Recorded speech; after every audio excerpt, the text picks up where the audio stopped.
कांग्रेस ने राजस्थान में चुनाव है और चुनाव को लेकर के जो हमारे प्रधानमंत्री जी जो अभी जाकर के भाषण दिए हैं वो तो भाषण भाई सुनने लायक है। और ये गरीबों के साथ किया गया कांग्रेस का सबसे बड़ा विश्वासघात है। कांग्रेस की रणनीति रही है कि गरीबों को फरमाओ, गरीबों को। प्रधानमंत्री है नरेंद्र मोदी, सत्ता उनके हाथों में है और विकास करने से कांग्रेस रोक रही है। और जाकर के राजस्थान में जिस तरीके से लेक्चर दे रहे हैं कि मैं विकास करने आया हूं, मैं गरीबी को खत्म करने वाला हूं, और गरीबी पर जो है तमाम लेक्चर दे रहे हैं हमारे देश के प्रधानमंत्री। और बताइए गरीब से जो है बता रहे हैं कि कांग्रेस की जलन है। अब किसके सरकार में गरीब ठीक है ये तो कह पाना मुश्किल है, लेकिन अभी जो वर्तमान में जो रिपोर्ट आ रहा है कि प्रधानमंत्री जिस प्रकार से ये 9 सालों में जो है प्रधानमंत्री ने जिस प्रकार से भारत के गरीबों का दुर्दशा किया, ये कभी ग्राउंड रिपोर्टिंग पर जाकर के देख ले, या फिर कभी कभी जो हमारे देश की प्रधानमंत्री बड़े लोगों के यहाँ जो सीबीआई की छापा मरवाते हैं, ईडी का जो छापा मरवाते हैं, तो कभी कभी गरीब के यहाँ छापा मरवा करके देख लीजिए कि उनके घर में खाना बना कि नहीं बना, उनके रहने के लिए छत है कि नहीं है, उनके बच्चे पढ़ रहे हैं कि नहीं पढ़ रहे हैं। प्रधानमंत्री को यह भी करवाना चाहिए।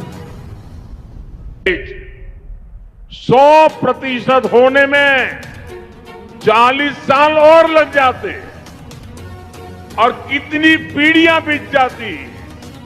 आप कल्पना कर सकते हैं कि जीवन रक्षक टीकों के ना लगने से देश में कितनी बड़ी संख्या में गरीब महिलाओं और बच्चों को अपने जीवन से हाथ धोना पड़ता। राजस्थान के भी ऐसे लाखों बच्चों और महिलाओं को बचाने का काम बीजेपी सरकार ने किया है। आजकल बहुत से लोग पूछते हैं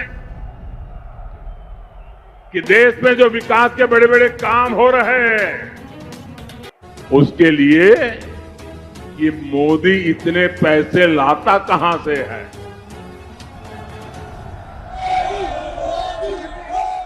चारों तरफ विकास का काम चल रहा है, इतने पैसे मोदी लाता कहां से है। मैं बताता हूं मोदी पैसे कहां से लाता है। पहले पैसे कहां जाते थे और आज कहां जाते हैं वो भी बताता हूं। हमारे देश में विकास के काम के लिए पैसे की कमी कभी भी नहीं रही है। ये बहुत जरूरी होता है कि जो पैसा सरकार भेजे वो पूरा का पूरा विकास के कार्यों में लगे। अपने बीजेपी पार्टी को प्रचार कर रहे हैं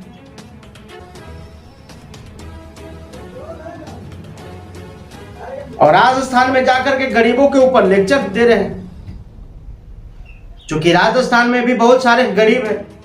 अब गरीबों के विकास के लिए अगर ये वहां जाकर के लेक्चर अगर नहीं देंगे तो फिर इनको वोट कहां से मिलेगा, ये भी एक बहुत बड़ी सवाल है। सवाल तो तब ओवरटेक करता है जब हमारे देश की प्रधानमंत्री कह रहे हैं कि हमको गरीब का विकास करने नहीं देते हैं कांग्रेस। अब इनको क्या है, कांग्रेस जो है इनको दोनों हाथ पकड़ के रखे हैं या इनको दोनों हाथ पकड़ के बांध दिए हुए हैं कि भैया तू गरीब का विकास नहीं करेगा। बताइए ये कौन सा सवाल है कि कांग्रेस जो है प्रधानमंत्री जी को विकास नहीं करने देता। दूसरी सवाल आपको बताना चाहेंगे कि जिस प्रकार से 2014 में जब बीजेपी सरकार आई तो बहुत सारे प्रचार के साथ आई, 2014 में जब बीजेपी की सरकार बनी या नरेंद्र मोदी अगर पूरा छाया तो उसका दो अहम रोल निभाने वाला सामने है।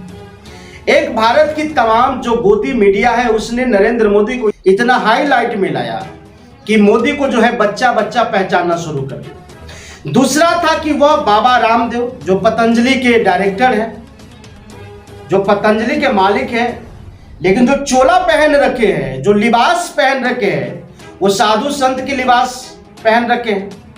बड़े बड़े दाढ़ी और बड़े बड़े बाल बढ़ा लेना और ये चोला पहन लेना, ये जो है भारत के जो है इतिहास में रहा है कि भारत में जो है धर्म के प्रचारक भी जो है आजकल आम जनता को शोषण कर रहा है। तो 2014 में जब नरेंद्र मोदी की एंट्री हुई, दो व्यक्तियों का जो है अहम रोल रहा, एक मीडिया और दूसरा रामदेव, पतंजलि का जो डायरेक्टर है बाबा रामदेव, उनके जरिए जो है भारत में एंट्री हुई। उनके जो है प्रचार प्रसार में बाबा रामदेव ने कहा, बाबा रामदेव ने लगातार कह रहे थे कि जो 70-80 रुपये पेट्रोल बेचेगा उसको आप लोग वोट दोगे, या फिर बीजेपी के जीता करके 35-40 रुपये पेट्रोल बेचेगा उसको आप वोट दो। तो ये 35-40 रुपये की झांसा तो उस समय रामदेव जो है दे दिया। अब ये ससुरा रामदेव के बाद तो प्रधानमंत्री जीत हासिल किए लगातार 2014 से लेकर के 19 के अभी सीट जीत लिए। हालांकि 2019 में इनका तो सफाया था, लेकिन सफाया रुक गया। इसलिए रुक गया, इन्होंने जिस प्रकार से पुलवामा में 40 जवानों को जो है RDX से उड़ा करके और उस पर जो राजनीति की, सतपाल मलिक ने स्वयं आकर के कहा कि इसमें प्रधानमंत्री की हाथ था और गृह मंत्री की हाथ।